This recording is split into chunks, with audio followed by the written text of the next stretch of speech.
I'm Drew McLellan, if we have not met, from Agency Management Institute. Thanks for being with us. As many of you know, this is the sixth installment of a six-part series that we have been doing with Kathleen. Kathleen is a professor at Rice University, former agency owner, who's teaching AI at the MBA level at Rice, and has offered to do these for us in terms of sort of looking at AI from an agency perspective. I will have the recording of this ready for you next week. So if you have to scoot out or leave a little early, that's okay. And then in the recording on the page, I always try and list the link to all the earlier recordings, so you'll be able to watch the whole series. We are going to take the summer off, and then I think we'll probably come back and do some more come the fall. But just know that that's the case. So hang on, I am going to mute you all. And then Kathleen, I'll unmute you, or you can unmute you. All right, I'm going to turn it over to you. I'll be watching the chat window in case people have questions, not about the shark, but about AI topics. All right, Kathleen, you are up. Perfect. Well, I'm so excited for a busy room today. I figured, AI legal challenges, cybersecurity, and ethics might not be the most exciting topic for an afternoon. So hopefully the afternoon slump has not hit yet. And I'll try to make this as interesting as possible, but it's, I think, really fascinating. If you've been watching the news, you've seen some of the challenges that we've had from the Google overviews, their search overviews with glue recommendations to getting your cheese to stick to your pizza, to OpenAI's challenge with Sky and Charlotte Johansson. So I think it's really important topic, and especially, one of the things I'm really passionate about is making sure that as many people understand this technology so that we can help regulate and put in these guardrails as a society. So to get started, I will give you a disclaimer. This advice is not legal advice. Sharon Turk is an amazing AMI friend and a colleague, and she is a wonderful attorney. So if you're looking for more legal resources, please reference her. Obviously, a lot of this stuff is probably some of the same ideologies that she shares, but just want to note that I am not a lawyer. I did sit for the LSAT, but that is as far as I made it in law school. So just want to caveat with that. But one of the things that we'll be talking about, obviously, is the challenges with AI and cybersecurity. Obviously, I'll be talking about it at a high level, but some of these things are more not necessarily things to do internally, but things to be asking of your hosting companies, of your IT teams that you're outsourcing to. Then we'll talk about a little bit about the legal side and most importantly, the ethics side, because a lot of the gray area is really then turning into more of an ethical conversation. So we'll start with cybersecurity. I actually have a good friend who is a director of engineering at Cloudflare, which, if you're familiar with Cloudflare, they're really robust. They manage a good chunk of the web in terms of kind of caching, increasing site speed. And he and I have been talking. He's recently gotten a couple of patents for his AI technology that he's using to help identify risk factors. And it's more machine learning than true AI. But we're starting to see more advanced uses, whether it's from a deepfake perspective. And this is the part that I think is most important. There was a finance worker who paid out $25 million from this big company out in China, who was on a Zoom call with who he thought was the CEO of the organization. So this was a deep fake that looked and sounded like the CEO. And he transferred and wired $25 million as a result. To do a voice cloning, it only requires roughly 15 seconds of voice audio. So you can imagine it'd be something very easy to do, especially if you're a very, not even necessarily public figure, but even somebody like myself who has video recordings out there, things of that nature. And so when we talk about AI, it can really be twofold. It's kind of a double-edged sword. It can be an asset because it's, as my friend at Cloudflare is working on, there are ways for it to help enhance detection and analysis of these challenges, help automate the incident response kind of proactive responses and making sure we're getting faster at kind of closing these holes or gaps when we find them, and then really helping us identify protective threat intelligence. Obviously, as an agency owner, I had an outsourced IT team. This is not something I did personally. But as you have conversations, whether it's your outsourced IT team or your web hosting or where you're hosting a lot of your client files, these are some good questions to be asking in terms of how they're integrating AI to help with a cybersecurity standpoint. The second part of this is the threat that AI can pose as it pertains to cybersecurity. This is everything from using deep fakes to evolving the malware to be harder to detect and eliminate, to using really interesting ways like deep fakes, as I mentioned earlier, to kind of attack. So we talk a lot about phishing as an organization or in the past, in terms of how people should look up the email from sign, the links that they're clicking on to make sure they're accurate. But this is going to become even more challenging because it'll sound and look like individuals within your organization, or could at least. So a couple of things, and I'll just highlight on two of the things that I think are super important is one, start having conversations with any vendors that you're using from a web hosting perspective or your internal vendors about how they're seeing AI be used, both for good and for harm in a way. The second, which I think is the most important, is start having conversations now with your employees about how deepfakes are made. There is a great, and I will send it to Drew, it's a Will I Am demo video from Soul Machines where there's a deepfake that he's consented to. But it shows you how real these things could look and or sound. So I think it's so important to start having these conversations, whether it's with your employees. I've also started talking to any family member that will listen to me about it. Obviously, with the election coming up, there's a lot of concerns around, different voices being used that are political figures that aren't real. And the kind of the forethought that we need to all have in terms of critical thinking, and I don't want to say second guessing everything that we see, but really questioning and validating everything that we're seeing out there. So I think, one of the first things I would do if I was you all would be first and foremost, set up an AI, a quick training, lunch and learn. I'll send you the Soul Machine links, talk about it. I've actually started implementing with my close friends a secure word that we use.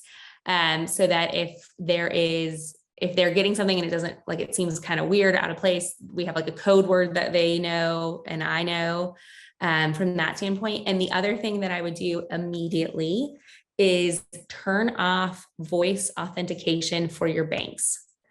Given some of these risks, whether it's your personal bank or your business banking, do not allow voice authorization. Just because I'm starting to see this risk become even more profound. Now, obviously there's part of me that thinks, well, if you're a small enough agency, the likelihood of somebody cloning your voice and trying to get you to do wire transfer is probably pretty low. But I have found that this is something that I'm starting to see quite a lot of. And so better to be safe than sorry on some of this. And when we talk about employee training, what I'm noticing is as soon as a new email is developed, they're going after newer employees that are being onboarded who might be a little bit less, or who might be a little bit more adverse to questioning or asking a question of the CEO. So one of the things that I would definitely recommend is do a kind of a 20-minute lunch and learn with your team on this, and then record it and make sure every new employee watches it as we move forward. So this is just a little bit high level overview of kind of some of the risks from a cybersecurity standpoint. But as I mentioned, I think for agency owners, there's 3 core things that you guys should be focusing on, and that's training your employees to understand what deepfakes can look like and sound like so that they know it's not you, creating a code word, if you will, turning off your voice activated approvals or authorizations from your banks. And then the last thing is just talking to your vendors that you're using from a security standpoint to ensure that you have everything lined up. I haven't seen a ton of RFPs asking questions around this yet, but I do foresee that coming. So now that we've dug into the cybersecurity side, I want to touch a little bit on the legal side. And what's really interesting is where this all started. And I absolutely love this picture and the precedent that is being set across the board. So right now, this has actually happened back in 2014. There was a famous British nature photographer. He went to Indonesia. This wonderful monkey that you see here stole his camera and took this exact selfie, which is kind of funny. And what happened was Wikipedia posted this photo as public domain, arguing that the monkey, not Slater, the photographer, was the one who, and therefore it was outside of copyright protection. And so what's interesting is all the cases today are using this as the precedent. So what the courts ruled was that copyright could only be tied to humans. And since the monkey took the selfie and he is not a actual human, therefore no one could own that copyright, which is kind of an interesting case. Now, if I was a lawyer, which I am not, which we've clearly discussed, I would maybe argue that this is like AI is the camera and not the monkey, and I am still the one operating and producing the output potentially, but that's not where we're seeing the cases go. So this is really important as we kind of dive into the next section in terms of really focusing on how does this work and how does this copyright apply to AI. And so I always joke that you can be a monkey's uncle, and that is really kind of very relevant here. So copyright is able to be only created by humans. And so therefore AI cannot be owned by copyright. Patents are also only be able to be held by human invention. So you cannot utilize AI to create a patent. Now, if you have a patent and you leverage AI in your research and you do more of the work from a human perspective, and then you could maybe make that argument. The other interesting thing is trademarks are based on commerce to sell a product or a service. So it's not tied in any way, shape, or form to how it is produced. So there is no challenges there. But you do need to be careful of some infringement issues on that side. And then obviously trade secrets. If you are utilizing what you call a trade secret as an agency and you're using it in a open sourced model or a non-Teams environment within your AI tools like GPT, then it could easily be argued that it's not really a trade secret, right? So if you were to publish, for example, your trade secret in a newspaper, it kind of takes away the value of it being a trade secret from that perspective. Now, I've gotten a lot of questions in terms of, and before we get on to training data, kind of going back to that last slide, well, what point do I draw the line if it's 50% made by AI, 50% made by human, 80% made by AI, 30%, 20% by humans, right? And I think that's where it really gets gray. And so if you have any concern around it, I would say utilize it for modifying something that's more existing or modifying after the use of AI to kind of maybe protect yourself a bit more. The interesting thing is I got a call about this not too long ago where an organization was concerned that their creative person used AI to generate a backdrop for a conference. Now, it had this astronaut looking guy on it, and they were concerned that, this would be, it was produced by AI, so we couldn't copyright the astronaut image. And what I responded to them was, well, is the astronaut guy going to be your new Geico gecko? And their response was, no, we're not going to use it as like a Geico gecko, not really concerned about. And so I said, well, then if you're not going to use him as a Geico gecko and you weren't going to copyright it anyways, then I wouldn't be concerned at all if AI was being used in the process. So keep that in mind. I think it's very easy to get heightened or over zealous on some of this stuff, but think about it. Like if you weren't going to copyright it in the first place, then it might not be a big issue in terms of figuring out, is it, 50% human, 50% AI, 90% AI to 10% human. You really have a little bit more leeway there. And I see this oftentimes, especially when it comes to social media graphics, right? Those are not things that you're going to copyright anyways. It's great use of AI, or even mood boards, things like that. So what's interesting here as we kind of go a little bit further, so we talk about how we use AI and that output and what the legal ramifications are, but there's also a lot of concern around how did these AI models learn or be trained? And what's interesting about this is all of the models that are closed models, meaning they don't disclose their parameters, they don't disclose their training documentation. We don't know what it was trained on, right? And so there is this concern, and we're seeing it with the New York Times, who is suing OpenAI, and that case is currently ongoing. But a lot of the models are being trained by doing a general web crawl to access a lot of information at scale. And some of that information may be quote unquote proprietary, if you will. And so what we're starting to see is this concern around, okay, if I'm using an AI model, for example, that has been trained on a licensed software, any code that I create out of that software could potentially be concerns if I'm trying to package that code as a proprietary product, if you will.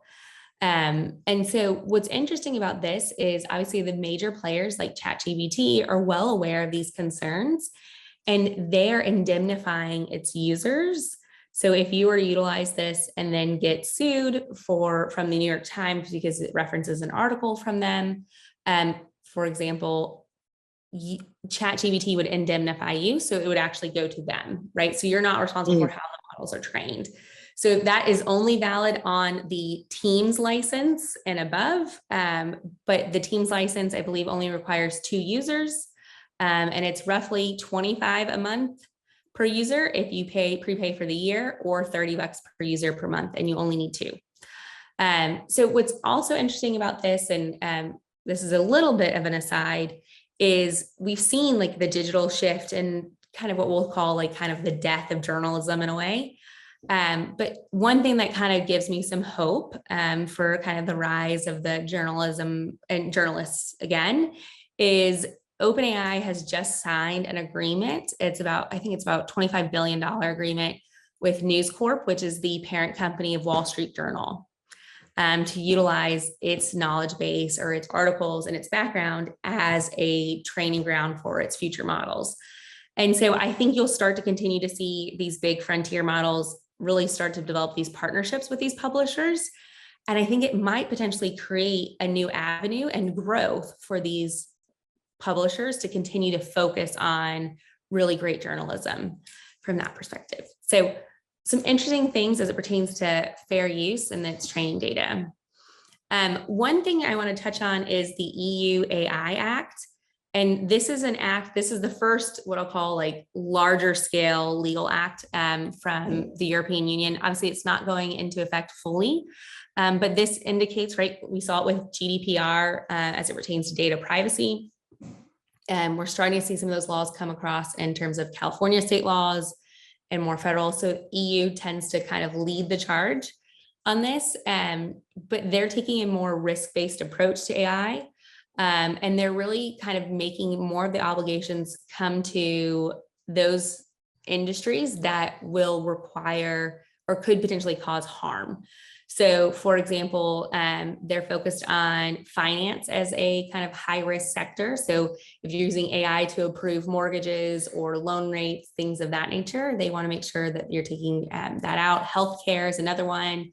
Government is the third one. So these are some really specific pieces of industries that they're going to really heavily govern and kind of keeping the list a little bit more wide open. The other ones, obviously, is making sure that the AI is not restricting against any fundamental rights by social scoring, for example, and or any type of biometric identification.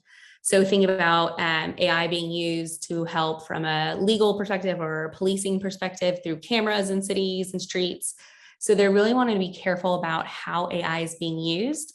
There have been a couple of cases where unfortunately, right, a lot of the training data that AI models are using have bias built into it. And so that bias is coming forward in the recommendations. And so we're really trying to limit that. And that's what the EU is doing.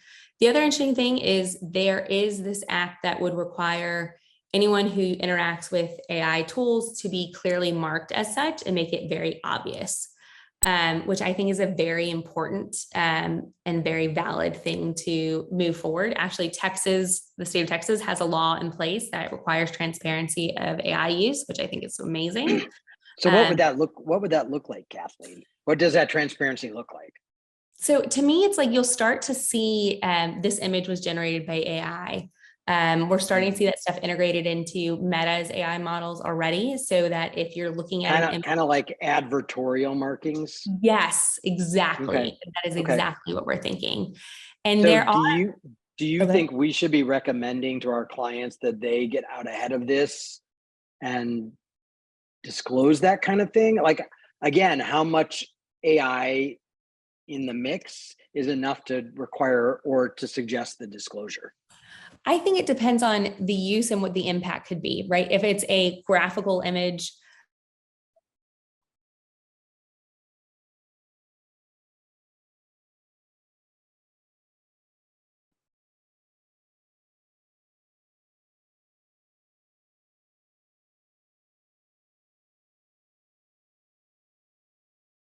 social media graphic, and it's like a picture of like a summer scene and it talks about sunscreen safety and there's like a hyperimposed text on top of it, like I wouldn't be too worried about it.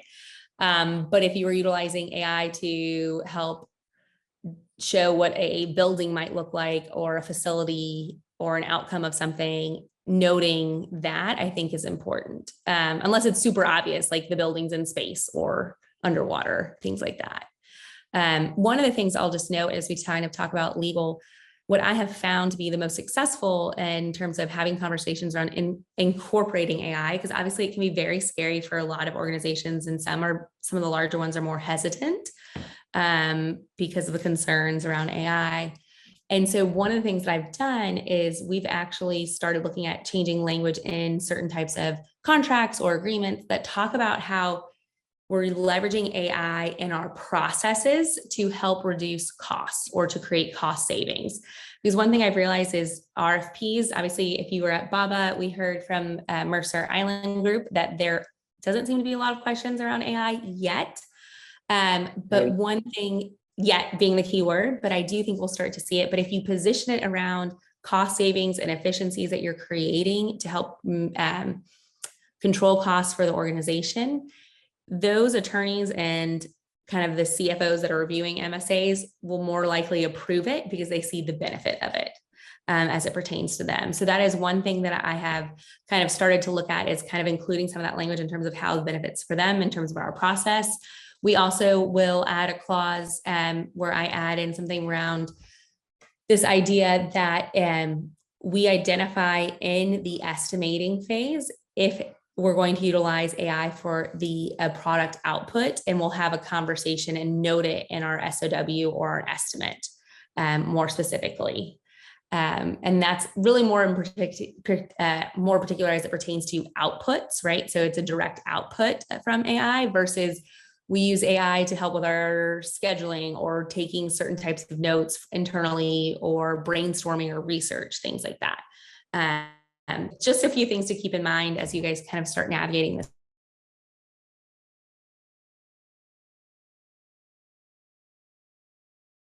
It's going to become even more important in the coming years. We're starting to see right now there in 2024, there's been about 12 states that have introduced AI law, Colorado and Utah. And what's interesting about this is we're going to continue to see more and more of this grow. California has an AI law in progress, if you will. It hasn't been enacted, but it is in progress, and it requires a kill switch. So it's funny, my husband and I were talking about AI, and I've been trying to get him to nerd out with me about this topic. And he asked if I'd ever seen the Terminator movies. And I was like, no, I've never seen the Terminator movie. He's like, well, it's basically about AI and you have to watch it. So watched it the other day, which was kind of fun given kind of the background that I have. And one of the things that we talked about was this idea of a kill switch. So the ability to, if AI were to take over, how do we basically kill it off without having it very easily or quickly? And what's interesting about this is if this law is passed, a kill switch would basically end the open models, because the open models like Meta's Llama 3, for example, you download the full model on your local servers or on-prem, and you are able to train it additionally. Like, think about it, it gets a college degree and you're giving it its PhD in a specific area. But if you have this idea of everyone downloading the model and then using it separately, there is no kill switch. And so if that law gets passed, what will be really interesting is I'm starting to see larger corporations who are wanting to build their own AI products do it on an open source model. But as these laws start to change, we start to create some more questions in terms of, does your product then become unviable because it doesn't have a kill switch? Right. From that perspective. So it's an interesting new thing that's literally has come out in the last, 10 days. So as you guys evaluate your different AI tools, I mean, that might be something you start to look at, right? Do you start to move more towards the enterprise frontier models like GPT and Gemini and Anthropic's Claude? Because those are really focused on how do we maintain that? Or model and know that that might be a risk down the line in the future. So ethics. Sorry for that little aside, but it's just an interesting thing that I'm starting to see come to light. So what are some of the core key ethical dilemmas? And the Scarlett Johansson case is a prime example. And so if you're not aware of that, ChatGPT 4.0 was released about mid-May. It feels like a month ago, but I know it's probably a couple of weeks ago. And during their demo, they used this voice, which they called Sky, to interact with some users. And what's interesting is that voice sounds very, very familiar, because it sounds like Scarlett Johansson when she was the computer in Her. And it turns out not only does it sound like her, supposedly OpenAI, according to Scarlett Johansson's agent, reached out to Scarlett to do the voice, be a voice actor for AI, and she turned them down. And so what's really interesting about this is their OpenAI has proof that they hired this voice actor before they even reached out to Scarlett Johansson. They trained it on its voice. And it is not Scarlett Johansson's voice. They didn't use Scarlett Johansson in any way during the process of developing that voice and any of its training models. But it does raise this question, right? How many times have you been at a restaurant and you hear something and you're like, oh my God, that's my best friend from whatever, and it's not them, right? So this is where the issue of ethics come into call, right? Is this idea of like, how do we discern different voices, and is the human ear capable of understanding that? The interesting thing about the OpenAI case is, or it's not even a case, she hasn't pressed charges yet, but I guess what I'll call PR crisis as of it is now, is supposedly the voice actor they hired was never given any information to mimic Scarlett Johansson's voice, nor watch the video Her or anything of that nature. So it kind of creates this interesting dynamic of, where like this is really an ethical issue and not a legal issue, because they didn't use her voice in training. So when we think about the ethics side of it, I think there's kind of what I'll call 5 core areas. One is bias and fairness, right? A lot of the data that's out there is very biased just because of its innate nature. So Amazon utilized some AI technology in its recruitment process. And after a while, they found that it was biased towards women, or biased against women. And so it was causing them to, kind of lower score female candidates. Obviously, they've kind of suspended it. They've worked on optimizing that. But this is something that we really need to be conscious of, both from a hiring, financing, legal perspective, and how we understand that. The second thing is about transparency and accountability. There is such a black box in all these closed models. We don't understand how it's making decisions. So this lack of transparency makes it really hard to hold organizations accountable, developers, when these types of errors occur that can cause harm. The other big issue is job displacement, right? There is this huge issue and concern and fear around how do we ensure that we're pushing AI to create innovations that could help save our society and do a bunch of amazing things, but also how do we calm those concerns around widespread job loss? I don't know if you guys pay attention to Elon Musk, but he was in Paris giving a talk, and he actually said in 5 years, he didn't feel like any of us were going to have jobs because we will all be replaced by AI. Now, to be fair, I do think Elon likes to get a rise out of people and will go to the extremes of what is possibly going to be a reality here. But I think it's really important to think through as we start to integrate AI, what is the role of humans and how do we use humans to really harness the power of AI in an ethical way? And we don't create this huge inequality and displacement of workers. I really do hope, and maybe this is more personal, there's a financial firm called Klarna. They actually replaced their entire customer success team with AI bots. And they laid off, I want to say it was about 10% of their staff, but it was basically the entire client success support team. And they were very public about the cost savings that they had and all of those great things. And he got a lot of really bad backlash from that. And as a society, and I worked overseas in Madrid for a while, I actually think they'll be better off than individuals in the United States because, right, so much of what we think of our value is placed in our work and our purpose. So I think, what I hope for is more organizations will start to look at how they utilize AI to create efficiencies so that their existing members can do more, can be more creative, more thoughtful, maybe finally implement a 4-day work week or things of that nature and really create a balance for us. So, some other, go ahead. Kathleen, when you look at these kind of ethical dilemmas, how do we as agency owners and leaders infuse this into our business practices? How does this change the way we work? How does this change the way we talk to clients about how they work?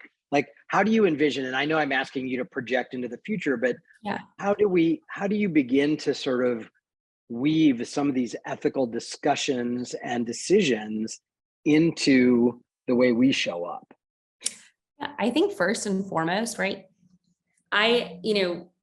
when I was at my previous firm, right, I was implementing AI across the agency, and I would get the question, if we're showing our clients how to leverage AI and we're utilizing AI tools, do they start to devalue what we bring to the table? And are we creating this like a self-fulfilling prophecy of like biting our nose to spite our face? And one of the things I really focused on when talking to clients at the time was the importance of having experts that are leveraging the technology, that understand what output should look like, how they should operate. So for example, on SEO, right, I understand and I can push back on an AI recommendation because I understand their business. I understand SEO technical guidelines and what works and what doesn't work. And I understand AI, so I know how to bring that to the table. And so I think one of the things you should start having these conversations around your clients is really the role as your organization and your team in terms of analyzing this to make sure there isn't bias, make sure that it's fair, to make sure that we're really thinking about this holistically and what that impact could be, right? And advising them. I think it was Vanderbilt University, this was about a year ago. I think their dean leveraged AI to write an email to the students about something that was a death on campus or something of that nature. I don't remember the specifics around it, so don't quote me. And he forgot to delete the thing that was like, based on your prompt, we would recommend : and he like copied and pasted, and you could clearly tell it came from AI. So there's certain situations where the void of human interaction or touch would be really felt, right? And so you could help your clients navigate this so that they're not on the cover of like PR news and all over the place in terms of their unethical use or misguided use of technology. And so I think that's where I would start having those conversations. Put yourself as the expert and say, hey, there are a lot of legal, ethical and potentially PR crisis that comes out of the use of AI. And we can help you navigate that and really position yourselves as a partner for them to really lean on during this time. Thank you. Yeah. And the last two are really around autonomous systems. So if has anyone been to, or I'm sure there's a few of you guys from California, there is self-driving Wemos. I don't know how you pronounce their brand, but it's basically a self-driving car. But what happens if that self-driving car gets in an accident or hits somebody? Trying to figure out what is the appropriate level of human control when there's such high risks around safety and liability. And then the last thing is, this idea of AGI and existential threats. So AGI, or artificial general intelligence, is a term that's used widely. Unfortunately, people define it in so many different ways. So obviously Elon Musk is out there saying we'll hit AGI next year, which I think is a little overzealous. Most of the thought leaders are saying within the next 5 years, but means, and in my opinion, when I define AGI, it's the ability for AI and machine learning to be able to do and create things that didn't exist before, from nothing. So for example, if it's able to identify a new gene that causes ADHD, for example, the potential, let's just say if the difference from identifying the new gene was just too much data to consume as a human, and now that we have machine learning and we're utilizing it more advancedly, we're able to do it quicker, I would not consider that AGI. But if it comes up with a new way of math or computing or science, that's when I start to consider it AGI. I do think we have a little bit of time before we get to that point. But as I mentioned earlier, part of the reason why I do these podcasts is I think, one of my students at Rice asked me if I was hopeful that there would be legislation around AI, and that the US government at the federal level could implement good regulation on AI. And I said, well, I'm hopeful that I will look really good in a bathing suit this summer, but the likelihood of that is probably pretty low. And so my goal is the more people who can educate others about this, spread the word, have these conversations, the more that we can demand it, and it becomes an economic incentive for organizations like ChatGPT and OpenAI and Google to start implementing these different types of regulations because the consumers are demanding it. And so that's honestly where I think we'll have the biggest hope in terms of really kind of safeguarding or adding these safeguards in place from that perspective. This is a 5-principle policy that it's a framework for ethical AI development that came out of Harvard. And it really focuses on, AI should be focused on benefiting individuals in society. It should not cause harm to humans directly or indirectly. It should respect the autonomy of humans and not unduly infringe on their decision-making capability. So maybe make recommendations, but not necessarily make the decision. It should be used in a fair and inclusive way, avoiding discrimination.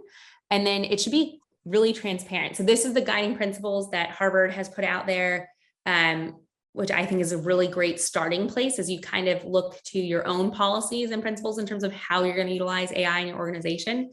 This is a great place to start. I was just going to say, it feels like that's a great framework for us to sort of agencyify how the agency or how the industry should look at AI, and how do we ensure that it is to the benefit of both our clients and our clients' customers? How do we make sure that we are not causing any harm or duplicity in our use of it? How do we use it to actually increase people's ability to automate certain things, but also help them make better decisions rather than sort of mask? I mean, you could take this framework and really kind of run it through an agency lens and think about, maybe there's a way for us collectively, not you and I just, Kathleen, but maybe there's a way for us as a industry to take this and put some language around it that is more specific to our world, that we could sort of begin to sort of populate through the ecosystem and talk about, how do we as agencies honor sort of that? 100%, almost like a manifesto. And it's interesting because I feel like there's so many shots being taken at agencies right now. Obviously, we had that comment from OpenAI in terms of 95% of what's being done by your agency will be done in-house for cheaper, to even more recently, that Klarna CEO who just put his foot in his mouth completely even mentioned he was able to reduce his expenses by 25 to 30% of outside vendors and agencies because of the use of AI internally. And I think that's very short-sighted, right? Because one of the things that as an agency, obviously those agencies that are strictly production shops, I think are going to be challenged in the next few years. Yep. And I think, Drew, not just because I want to stroke your ego, but the more it even further brings to light the need to niche, right? Because the ability of an agency to bring an outside perspective, to understand their industry, to understand these things will help them navigate this world so they don't end up in a huge kerfuffle at the end of the day. And so, if you position yourself well, I think you guys can make yourself even more valuable in the marketplace that's kind of starting to get very convoluted. Yeah, I think so too. So with that, I'll open it up to questions. I have my favorite little dog at the end to see if anyone has any questions here. I don't have any real dogs, and so I just use dogs in my presentation because that's the closest I can get. That and my daughter's stuffed puppy that she makes me take on walks every other day. On a leash? Do you actually drag the stuffed animal on a leash? No, I just carry it while she rides her bike. Fair enough. All right, I'm going to have you unshare your screen so we can see each other. Questions about this, or actually anything about AI. So it could be use cases, it could be other things, but just feel free to either unmute yourself or put something in the chat. I'm watching the chat, but you're also welcome to unmute yourself if you have questions or comments about sort of the ethics discussion of today, or any other use cases or anything that you're doing with AI, or have questions about AI that Kathleen may be able to answer. I will say this while you guys are pondering your questions. One of the big takeaways from MACON, which is a fantastic conference, by the way, it's coming up in September of this fall, put on by the Marketing AI Institute, Paul Reitzer's organization. One of the big takeaways from agencies who attended that last year was that there were a lot of clients there. So it was about 50% agency folks and 50% sort of CMO types. And they're looking to us, agencies, to help them figure out how to navigate all of this. They're looking to us to be the leader. So not just to tell them how to use it, but to also be the leader in all of this ethical discussion, and having a framework and a manifesto of here's how we do and don't use this for the betterment of our clients and customers. And so I think this is opportunity for you, again, to get to that strategy table and have a really meaningful, high-level conversation with the highest level of your client's organization. So I think that's a huge opportunity for you.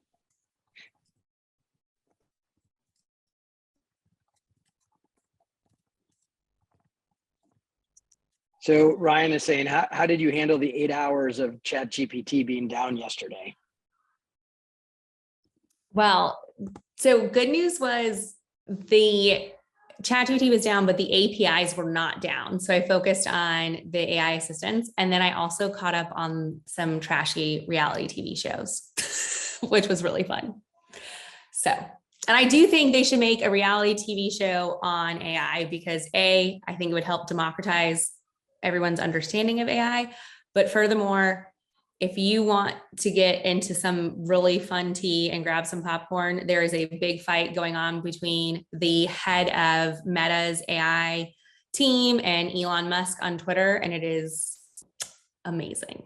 So if you're looking for that, I would definitely dig into it.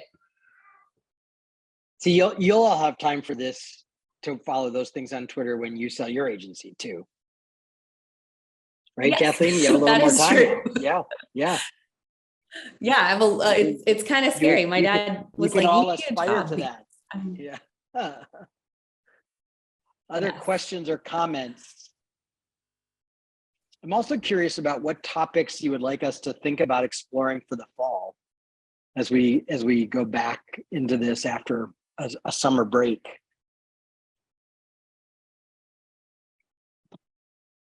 I have a question for Kathleen. Yeah.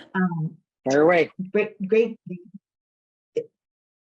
Thank you. So I have a client in Utah who has been asking us questions about AI and how we're using it. And you had mentioned that there are some laws in Colorado and Utah. Might they be asking us that? I wasn't aware of any laws in Utah.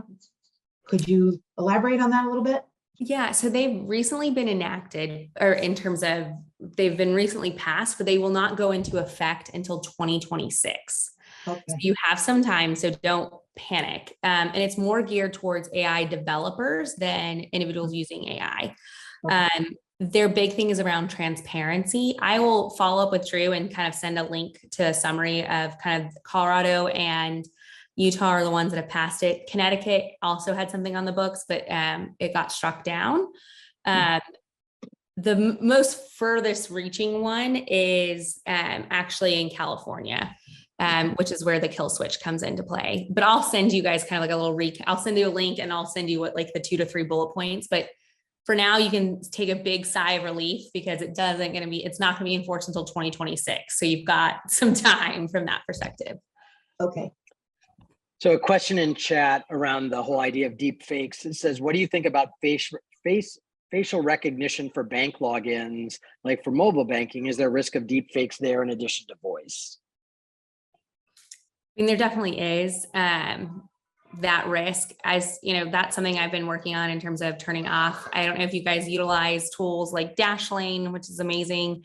My biggest challenge and why I had facial recognition turned on for as much as I possibly could was strictly because I am super ADHD and I cannot remember a password to save my life longer than like a day.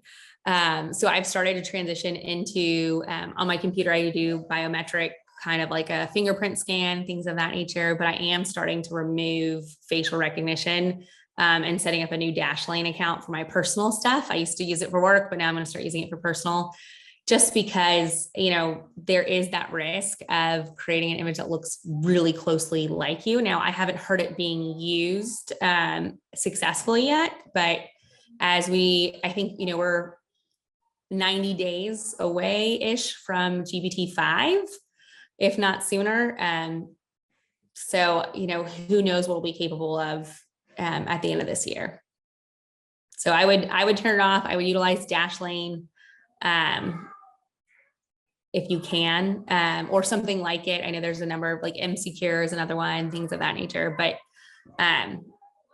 it is where you only have to memorize one master password and then the rest can be, and maybe can be your same as your code word, if that helps. Then all your friends can get into your passwords. Fair. Yeah. Maybe not that one. Maybe 2 words. Other questions or comments? I will say that, you know, I mean, with over 500 episodes of the podcast and 500 videos on YouTube, plus I will say that I have thought a lot about the risk of my voice being replicated, even by a competitor who, you know, wants to discredit AMI in some way. And so if little old AMI and I am worried about that, I can't even imagine what people who have a big profile are worried about. So it's also probably something to think about from our client's perspective. I mean, how would or could we protect clients from that, Kathleen? I mean, if we have a client that's got a podcast or a video series, how do we help them protect themselves, or where do we go to learn more about that? And there are some technologies that are being put out there in terms of watermarks. So Google was working on a watermark system for both visual. They're expanding into video and audio. that would watermark anything that was produced by their AI technology that then you would be able to kind of discern. From a code level, it wouldn't be discernible necessarily to the naked eye. So if there's like quick action, it probably wouldn't do much help, but there are some things like that. But I think just starting to have the conversations, right? I think there's so much benefit from getting out there and talking about your organization, your business, and having somebody who is personally tied to it do that work, that I wouldn't say like, don't do it. But I think making sure that there is, and you guys start, and reputation management is going to continue to grow in terms of a service that you can offer. And with AI technology, you can actually identify things a lot faster. You can kind of make that actually cost effective for your team. Not only cost effective because, it was always something that was very expensive for us to do, but more so more enjoyable from your team than having to go to all these different sites and check all these different things. But I think reputation management's going to become huge because you're going to have to keep your eyes and ears open for those types of things and be ready from a crisis communications plan perspective for when that might happen. And hopefully it never does. But, every time I've done crisis comms planning, we would some of the teams would come up with stuff and I was like, there's no way that's going to happen. And then it does. Or there are times where we have crisis comms and I'm like, I couldn't have even made this up if I tried. And those things happen. So I think talking about reputation management, talking about the risks, and helping develop a crisis comms plan for them around AI, I think is a huge opportunity for agency owners. For sure. And Julian has the question, do you think Apple's reported partnership with OpenAI is going to solidify the OpenAI ChatGPT as the leader in language models? Yes, I do. I do think it's going to be the leader. So OpenAI, so it's reported, right? So it's reported that OpenAI and Apple are coming together and ChatGPT will be powering possibly Siri and obviously some search capabilities like an app, if you will. And given Google's most recent kerfuffle with search overviews and some of the other challenges, I think this could really cement them, right? It's about AI success from a frontier model is based on two things, right? Your ability to get distribution quickly and your technology. And Apple holds the keys to a lot of distribution. Now, Apple has its own AI program, so I think it could solidify GPT as a leader right now. Now, does Apple in parallel paths kind of over time take that back over? But I do think, if I was a betting person and I was integrating AI into an organization wanting to utilize an enterprise model, ChatGPT would be the first one I would pick because of the privacy factors, their distribution, where their models are going, and the talent that they have internally is just really high. All right. Any last questions? We're at almost the top of the hour. Anybody? Going once. Going twice. All right. I'm checking the chat one last time. Nope. All right. Kathleen, as always, thank you very much for pulling all this information together and sharing it with us. We will get back to all of you on what the schedule is going to look like for the fall. If those of you that are members of AMI, remember that we're launching basically the sort of CIO group where people can come and experiment with AI with Kathleen. They're going to do that every month. So if you are a member and you don't know about that, send me an email. If you're not a member and you want to learn about it, send me an email and I will tell you more about it. But that's going to fill up quick. So we only have about 20 spots open for that experimentation. So if you have not signed up for it yet and you want to, now would be a great time to do that. We'll have webinars throughout the rest of the summer as well. So I will hopefully see a lot of you, but have a great summer and Kathleen will be back in the fall. So Kathleen, thank you.